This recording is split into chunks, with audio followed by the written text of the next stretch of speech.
Hello everyone, আসসালামু আলাইকুম। চলে এসেছি ডেইলি ভ্লগিংয়ের আরও একটা ভিডিও নিয়ে। আর এটি হচ্ছে আমার প্রথম ফুড ব্লগিং। নর্মালি প্রত্যেকদিন দুপুরের পর থেকেই আমি টিউশনি করাই এবং আমার টিউশনগুলো শেষ হইতে হইতে প্রায় সন্ধ্যা হয়ে যায়। তো আমি সন্ধ্যার পরে যেই রাস্তা দিয়ে আসলে আমার বাসায় ফিরে আসি, তো ওই রাস্তায় দেখা যায় হচ্ছে অনেক ধরনের খাবার পাওয়া যায়। তার মধ্যে অন্যতম হচ্ছে এই বেলপুরি। আমি প্রতিদিনই হচ্ছে এই বেলপুরিটা খাই এবং আমার কাছে এটি খুবই ভালো লাগে, কিন্তু আসলে কখনো ভিডিও করা হয়নি। তো আজকে মনে হইলো যে একটু ভিডিও করা উচিত, যার ফলে আজকে ভিডিওটা করেছি।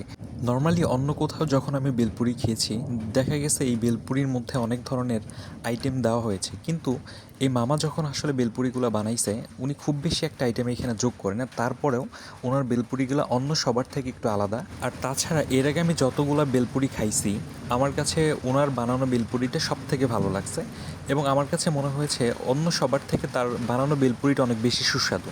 যেহেতু সে এলাকায় এটা প্রথম বিক্রি করতেছে, তাই শুরুর দিকে তার খুব বেশি একটা কাস্টমার ছিল না, কিন্তু ডে বাই ডে আস্তে আস্তে তার কাস্টমার অনেক বেড়েই যাচ্ছে।